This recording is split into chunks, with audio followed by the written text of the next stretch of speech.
¿Creen ustedes que la crisis está trastornando los comportamientos de la sociedad española?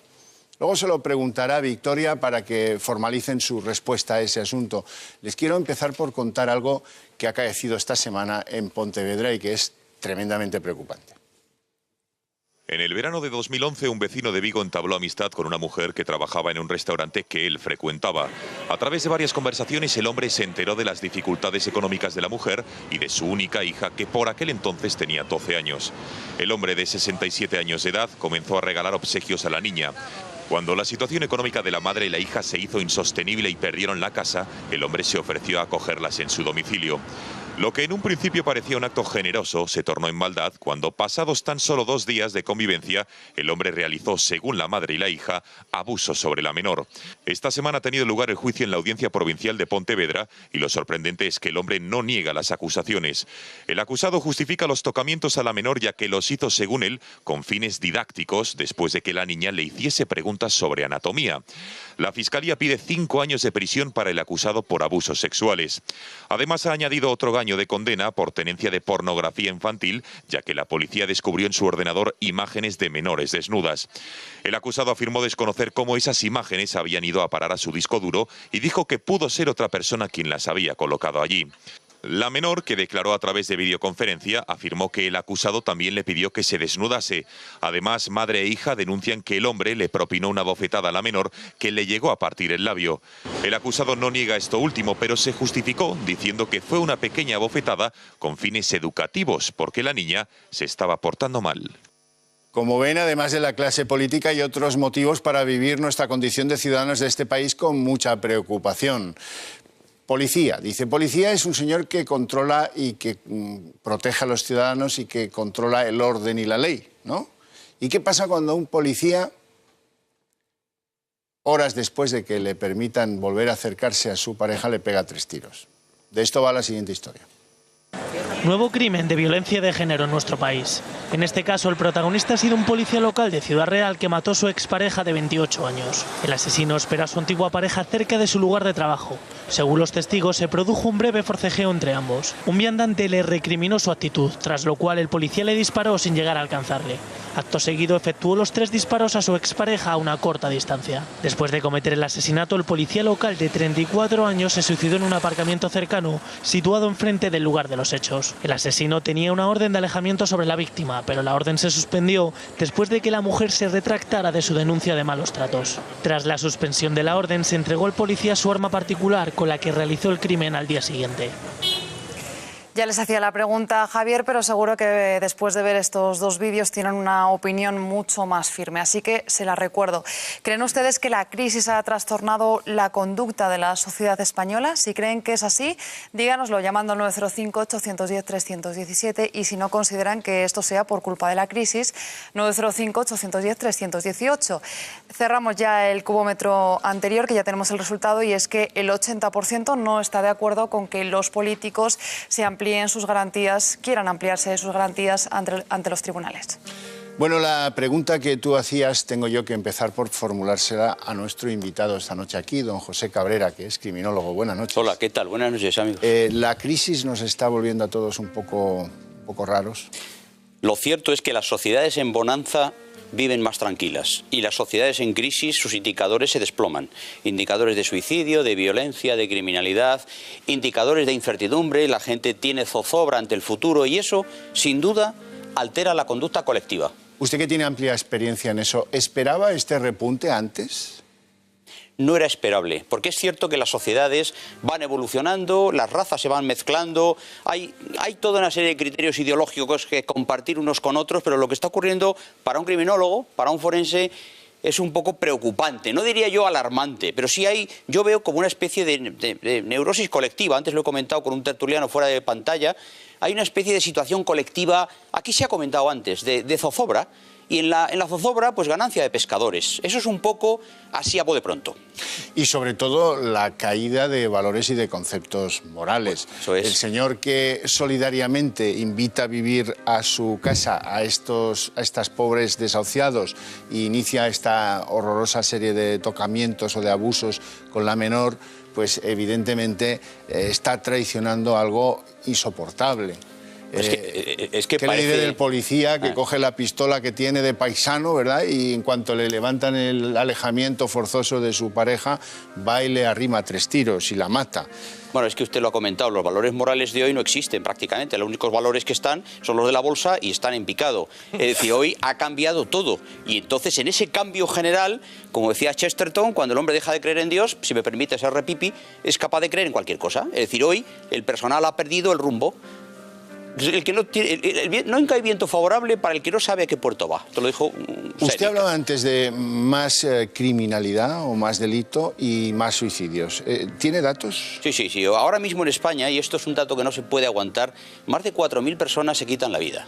Lo cierto es al año. Lo cierto es que aquí hay muchas personas de estas que tienen enfermedades mentales, trastornos, hay drogas, alcoholismo, pero hay un porcentaje que me gustaría decir en cámara de personas en situaciones críticas. Por ejemplo, al año hay 500 varones que se quitan la vida en el pleno proceso de divorcio, sin matar a la pareja.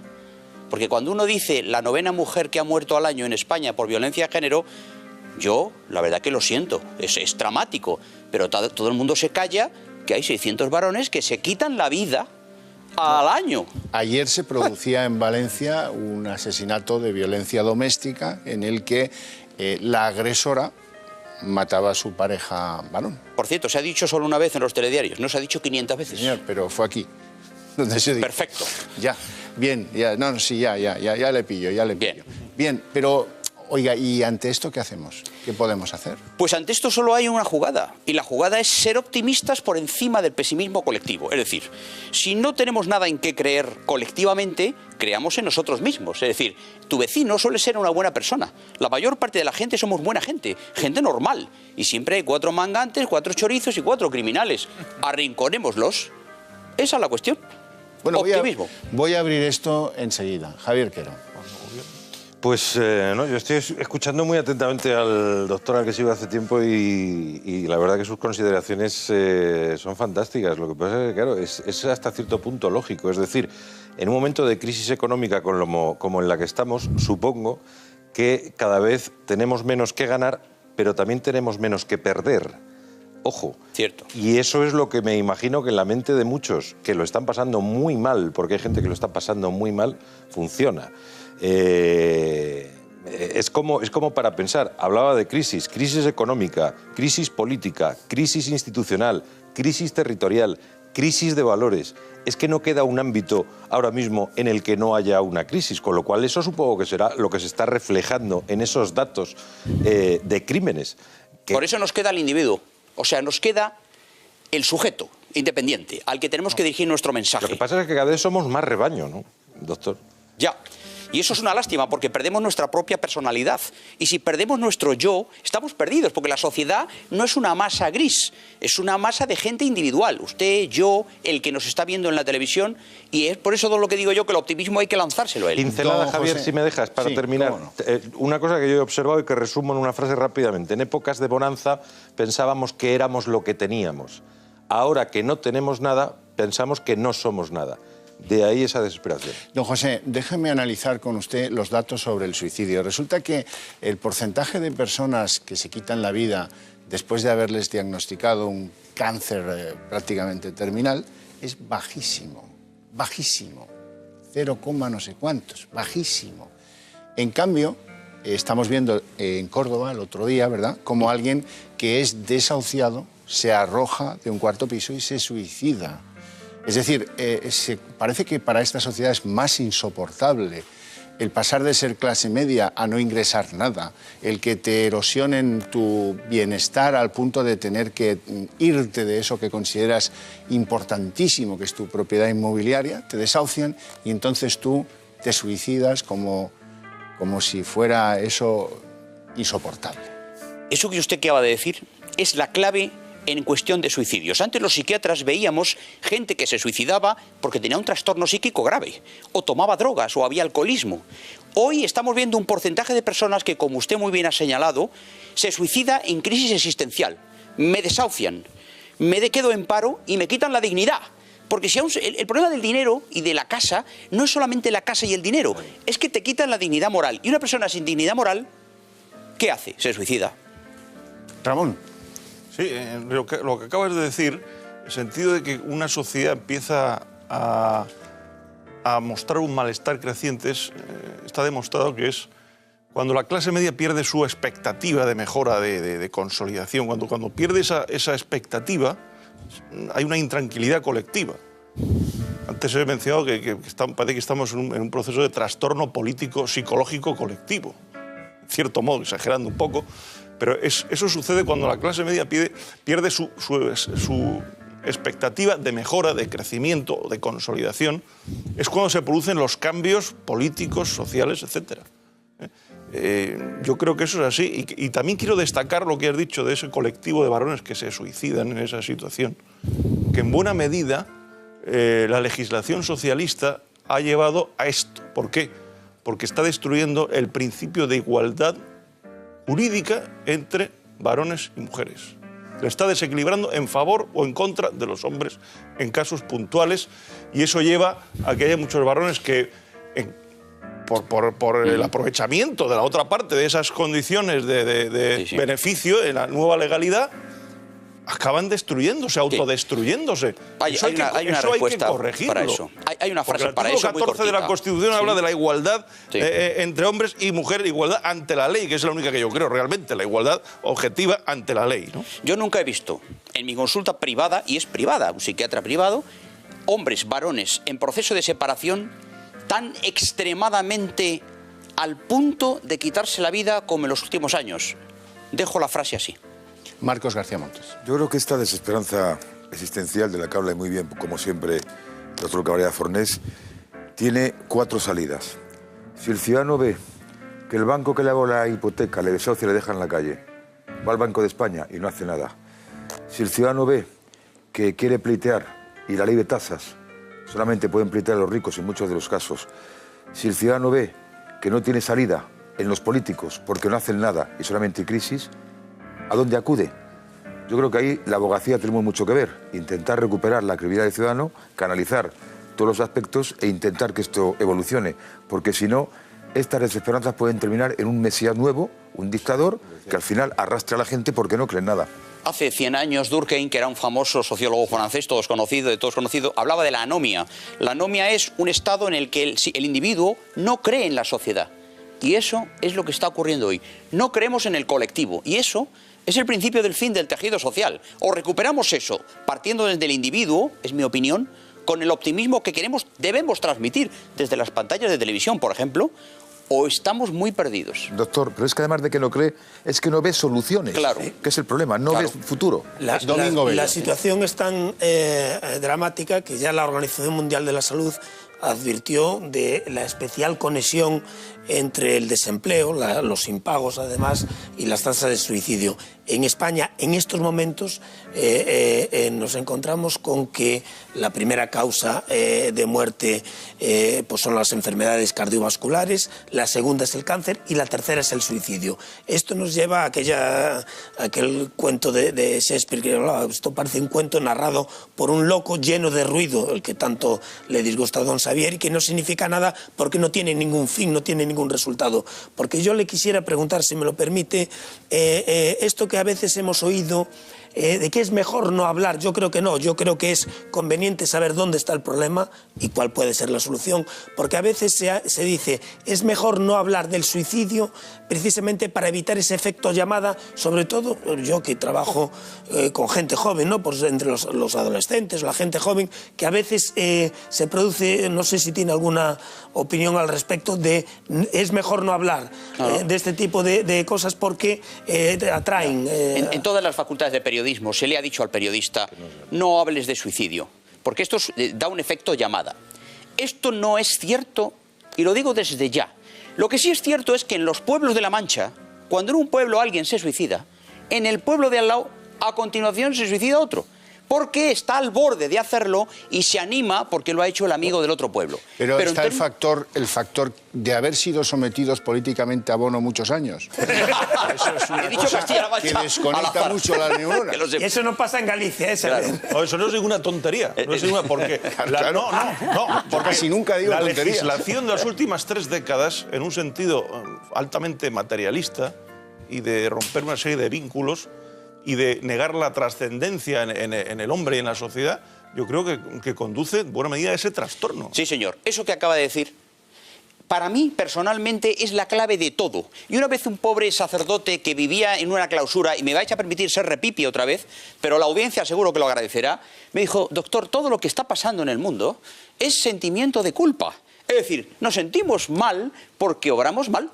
Y entonces esa es la cuestión desde el punto de vista religioso. Pero es que la pérdida de la trascendencia, que se ha bombardeado sistemáticamente desde determinadas estructuras políticas, ha convertido al hombre ¿en qué? En una caja registradora, dinero y punto final. Eso se llama materialismo dialéctico. Hugo Castejón. Llámalo como quieras. Yo creo que es importante lo que acaba de comentar, doctor, con relación al desempleo. Tengo la intuición de que en España tenemos un problema muy importante que es el paro de larga duración. Hay una diferencia muy importante. Hay otros países donde el paro existe en volúmenes altos también, pero que sin embargo se recicla mucho el parado, de forma que una persona va al paro, está 3, 4 meses en paro, 5 meses y posteriormente pasa a trabajar incluso en otro sector, pero consigue un trabajo. En España, sin embargo, los tiempos del parado son mucho mayores. Y yo creo, intuyo, no sé cuál es su opinión, que esa desesperación por no encontrar algo y saber que es muy difícil que lo encuentre porque los que ve a su lado, que están en la misma situación, no lo llegan a encontrar, esa falta de reciclaje de las personas que están en el paro puede ser un factor muy importante en la actualidad. Sí, señor. Lo que hemos dicho antes de la dignidad, en ese caso es patognomónico, es decir, la persona parada de larga duración, que tiene 40, 50 años, es una persona que se ha quedado sin dignidad. Y cuando hablas con ella, no tiene autoestima, no se quiere nada. Y una persona que no se quiere no puede educar a sus hijos, no puede ser una persona normal. Es decir, y esto es el mayor daño que puede haber en el parado de larga duración que usted comenta. Le voy a hacer un ejercicio. Venga. Venga. Tanto tienes, tanto vales.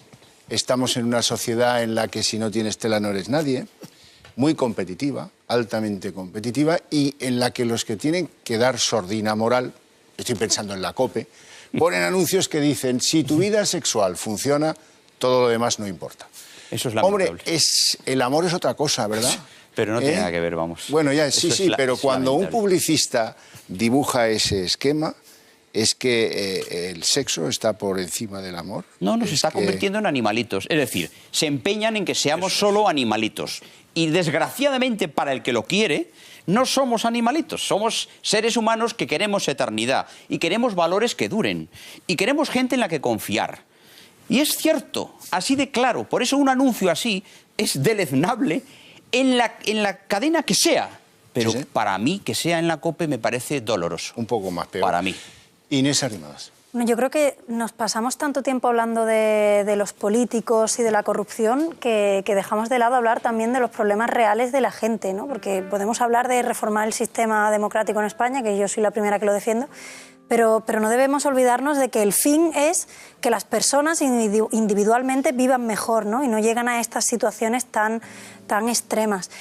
Yo no soy una experta en sanidad, pero sí que he leído que una de las principales pandemias del siglo XXI va a ser las enfermedades relacionadas con la salud mental. Cierto. O sea, porque claro, no somos de piedra. Entonces una persona que está sometida a una situación familiar, laboral, extrema, pues al final acaba teniendo alguna enfermedad mental del tipo... No las clásicas enfermedades mentales que uno puede asimilar, como puede ser la esquizofrenia y tal, sino una depresión, un proceso de ansiedad, ¿no? Por ejemplo, el que deriva de necesito dinero para que mi familia coma, quiero trabajar, pero no encuentro trabajo. Eso es lo que iba a terminar, sobre todo cuando uno tiene responsabilidad familiar. ¿Cómo no va a caer en un proceso de depresión o de ansiedad una persona que tiene a su cargo una familia y que lleva años intentando trabajar y no puede? Voy a ponerle los datos. Sí, yo lo he dicho por los datos lecturas, los pongo yo, pero no... me parece muy acertado lo que acaba de decir. Hoy en España los medicamentos que más se consumen, y esto es dramático, son los ansiolíticos y los antidepresivos. Nunca en la historia de la humanidad se han consumido tal cantidad de antidepresivos y ansiolíticos. Es decir, porque estoy en paro, estoy triste, ¿qué hago? Me voy al médico de cabecera, me dan un antidepresivo y, por cierto, mejoras de ánimo, pero sigues en paro. Eso es la farmacocracia. Correcto. Es a lo que conduce. Correcto. Y eso es gravísimo. El despiste. Gravísimo, sí.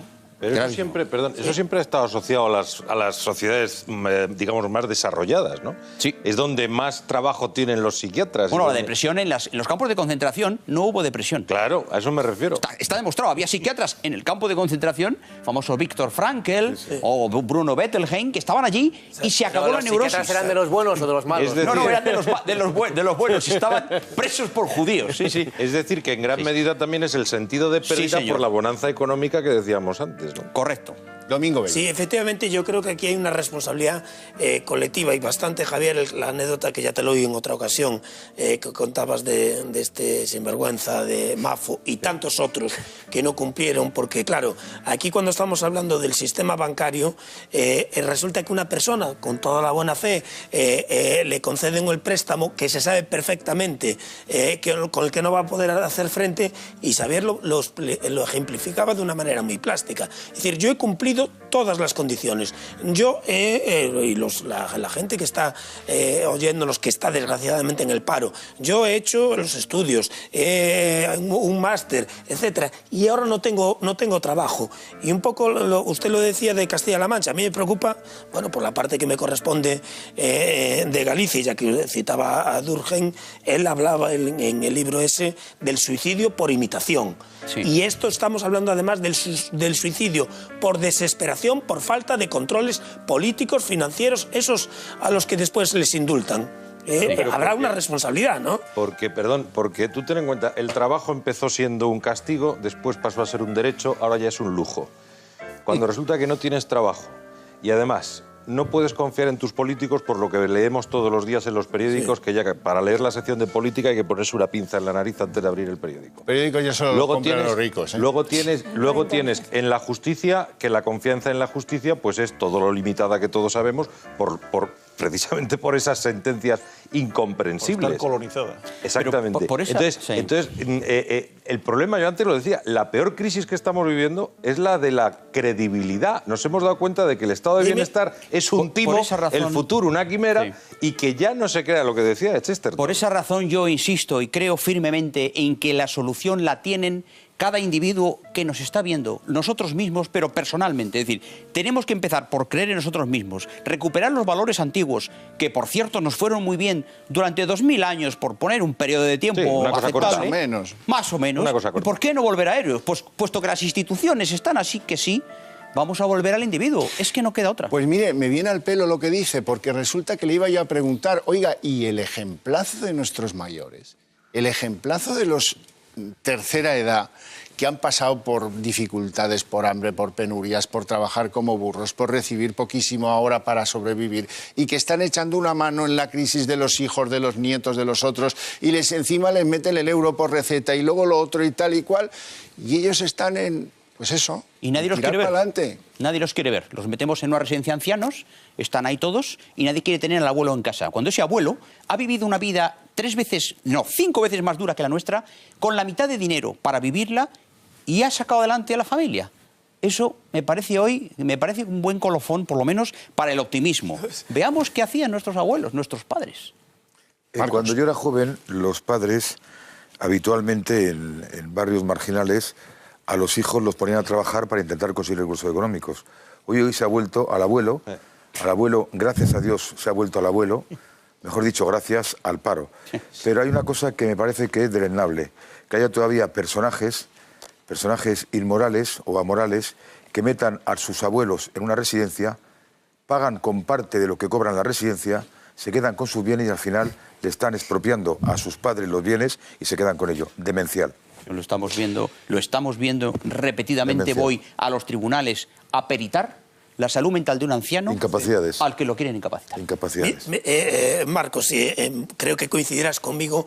Lo importante, ya que estamos hablando también de reformas en el Código Civil para desheredar, porque aquí todo el mundo evidentemente no atiende a los ancianos, pero después quiere heredar.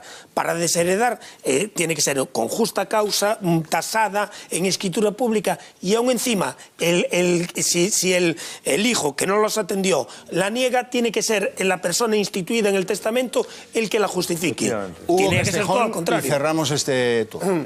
Yo simplemente decir que es cierto, yo creo que a la mayoría de los que estamos aquí nos educaron pensando que íbamos a estudiar, que posteriormente íbamos a entrar probablemente en una empresa, en una institución en la que podríamos estar un buen tiempo y luego recibiríamos una jubilación. Ese ha sido el modo en el que nos han preparado la sociedad, y lo que está ocurriendo es que los estudios ya no valen para casi nada, que en la empresa no se entra directamente porque no están contratando, sino se están echando a gente, y que una vez que uno está dentro, lo que hacen es que a gran parte de ellos les echan y nunca les vuelven a contratar porque ya no son necesarios o porque son muy caros. Entonces, ese cambio de sistema yo creo que a la gente ahora mismo le está dejando desorientada. Por eso hay que olvidarse de los modelos que estamos viendo mediáticos. Hay que ir a los modelos morales que tenemos a nuestro lado. Como hemos dicho antes, el abuelo, el padre, la madre que se ha sacrificado por los hijos.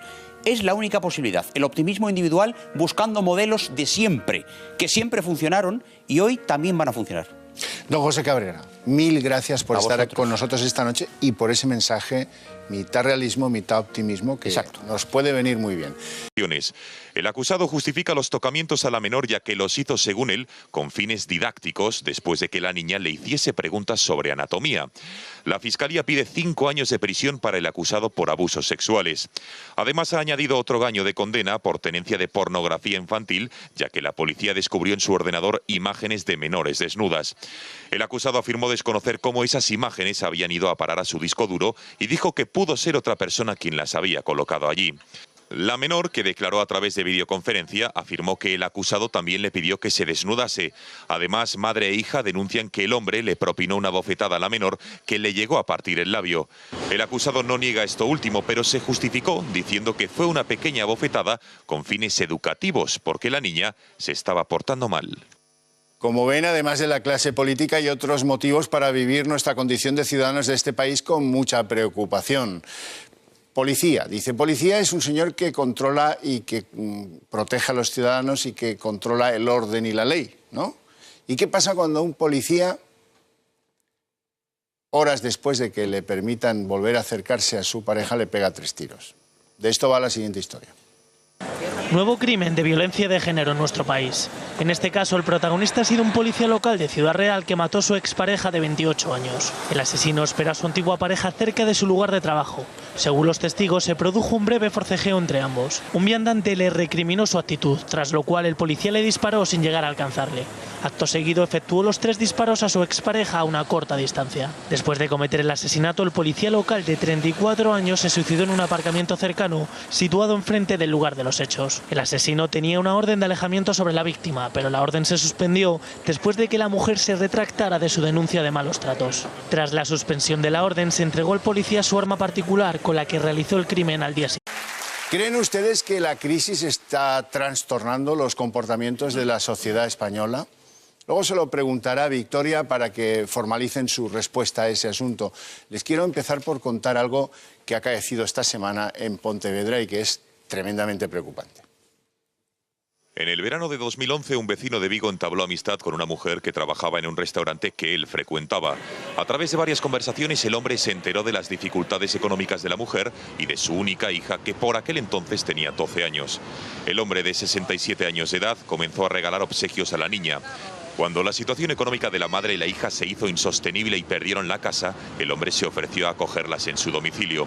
Lo que en un principio parecía un acto generoso se tornó en maldad cuando, pasados tan solo 2 días de convivencia, el hombre realizó, según la madre y la hija, abusos sobre la menor. Esta semana ha tenido lugar el juicio en la Audiencia Provincial de Pontevedra y lo sorprendente es que el hombre no niega las acusaciones. Indicadores de incertidumbre, la gente tiene zozobra ante el futuro y eso, sin duda, altera la conducta colectiva. Usted que tiene amplia experiencia en eso, ¿esperaba este repunte antes? No era esperable, porque es cierto que las sociedades van evolucionando, las razas se van mezclando, hay toda una serie de criterios ideológicos que compartir unos con otros, pero lo que está ocurriendo para un criminólogo, para un forense, es un poco preocupante, no diría yo alarmante, pero sí yo veo como una especie de neurosis colectiva. Antes lo he comentado con un tertuliano fuera de pantalla, hay una especie de situación colectiva, aquí se ha comentado antes, de zozobra, y en la zozobra, pues ganancia de pescadores. Eso es un poco así a bote pronto. Y sobre todo la caída de valores y de conceptos morales. Pues eso es. El señor que solidariamente invita a vivir a su casa a estas pobres desahuciados e inicia esta horrorosa serie de tocamientos o de abusos con la... Ya les hacía la pregunta a Javier, pero seguro que después de ver estos dos vídeos tienen una opinión mucho más firme, así que se la recuerdo. ¿Creen ustedes que la crisis ha trastornado la conducta de la sociedad española? Si creen que es así, díganoslo llamando al 905-810-317 y si no consideran que esto sea por culpa de la crisis, 905-810-318. Cerramos ya el cubómetro anterior, que ya tenemos el resultado, y es que el 80% no está de acuerdo con que los políticos se amplíen sus garantías, quieran ampliarse sus garantías ante los tribunales. Bueno, la pregunta que tú hacías tengo yo que empezar por formulársela a nuestro invitado esta noche aquí, don José Cabrera, que es criminólogo. Buenas noches. Hola, ¿qué tal? Buenas noches, amigos. La crisis nos está volviendo a todos un poco raros. Lo cierto es que las sociedades en bonanza viven más tranquilas y las sociedades en crisis, sus indicadores se desploman. Indicadores de suicidio, de violencia, de criminalidad.